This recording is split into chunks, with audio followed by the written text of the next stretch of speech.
Hello students, हमारा आज का 8th टॉपिक हम शुरू करने जा रहे हैं जिसका नाम है परिवहन एवं संचार। तो आज का जो हमारा लेक्चर होगा उसमें हम दो बातों को डिस्कस करेंगे। फर्स्ट है हमारा परिवहन का अर्थ और सेकंड हम जो डिस्कस करेंगे वो है परिवहन के माध्यम। तो सबसे पहले परिवहन का अर्थ देखेंगे हम। जैसा कि हमको पहले से भी मालूम है और मैंने अपने जो प्रीवियस वीडियोस हैं उसमें भी परिवहन का अर्थ बताया है। तो परिवहन माने होता है व्यक्ति या वस्तु का एक स्थान से दूसरे स्थान पर जाना। व्यक्ति या वस्तु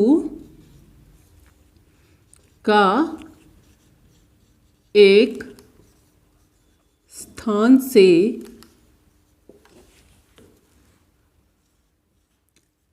दूसरे स्थान जाना,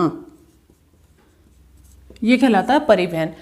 अब व्यक्ति के एक स्थान से दूसरे स्थान पर जाने के लिए कुछ साधनों का प्रयोग किया जाता है, तो वो हो जाएंगे हमारे परिवहन के साधन। जैसे हम देखते हैं डेली रूटीन में हम या तो लॉन्ग डिस्टेंस हम अधिक दूरी तय करते हैं या हम क्या होता है कम दूरी तय करते हैं।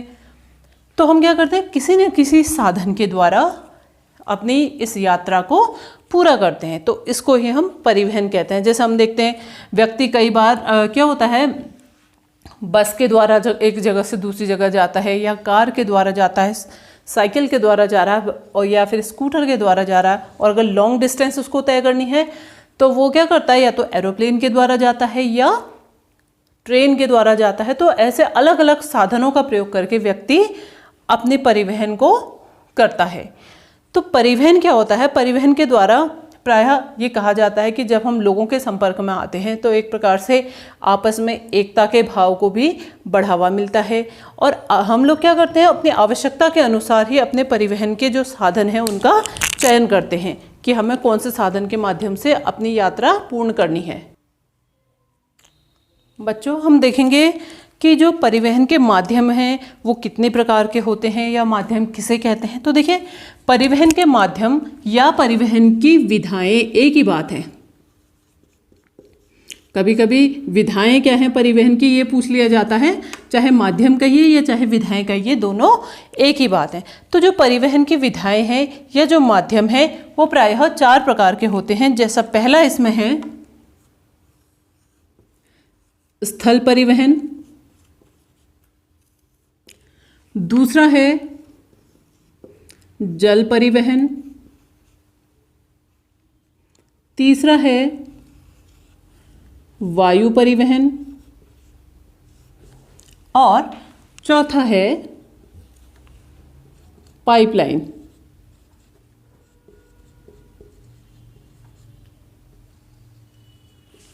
तो क्या हो गया, परिवहन की जो विधाएं हैं या जो माध्यम 4 हो गए, स्थल, जल, वायु और पाइपलाइन। तो जो हमारा स्थल परिवहन है, इस स्थल परिवहन को हम पुनः 2 भागों में वर्गीकृत करते हैं।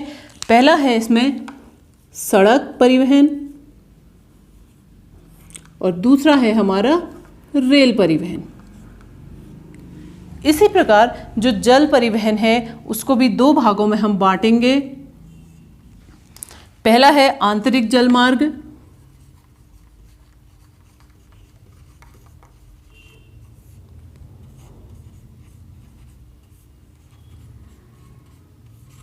और दूसरा हमारा है समुद्री मार्ग।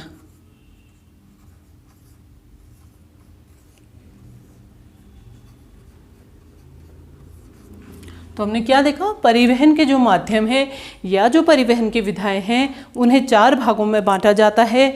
स्थल परिवहन, जल परिवहन, वायु परिवहन और पाइपलाइन परिवहन।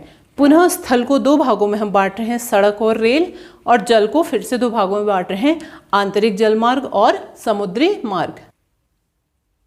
हम देखेंगे स्थल परिवहन के बारे में।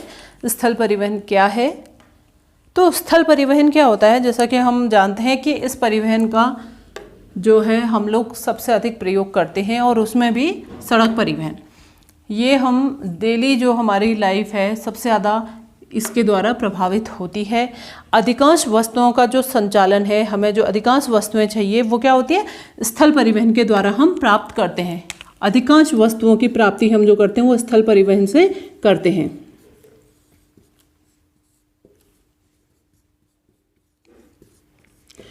लेकिन हुआ क्या, जब पहिए का आविष्कार हुआ तो धीरे धीरे क्या हुआ, गाड़ी और जो मालवाहक डिब्बे हैं उनका भी प्रयोग हमारे जो रूटीन लाइफ है उसमें बढ़ने लगा। परिवहन में जो क्रांति थी वो 18वीं सदी में भाप के इंजन से आई थी। जो ये परिवहन में क्रांति थी वो 18वीं सदी में भाप के इंजन से आई थी।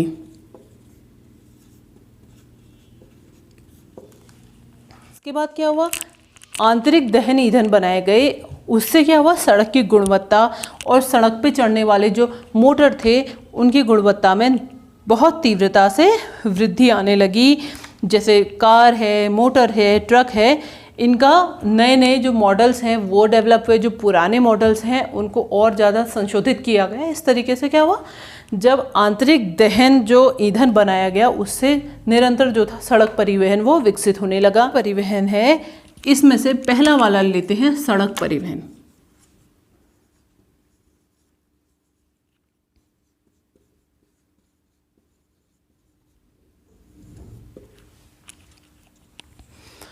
तो प्रायः क्या हुआ, रेलवे की तुलना में जो छोटी दूरी के लिए था सड़क सबसे अधिक किफायती थी। किसके लिए थी, छोटी दूरी के लिए।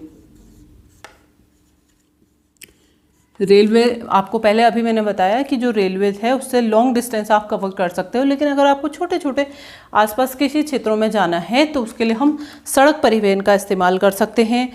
ये जो है ये कहा जाता है कि जो सड़क परिवहन है वो सबसे सस्ता साधन है ट्रांसपोर्टेशन का।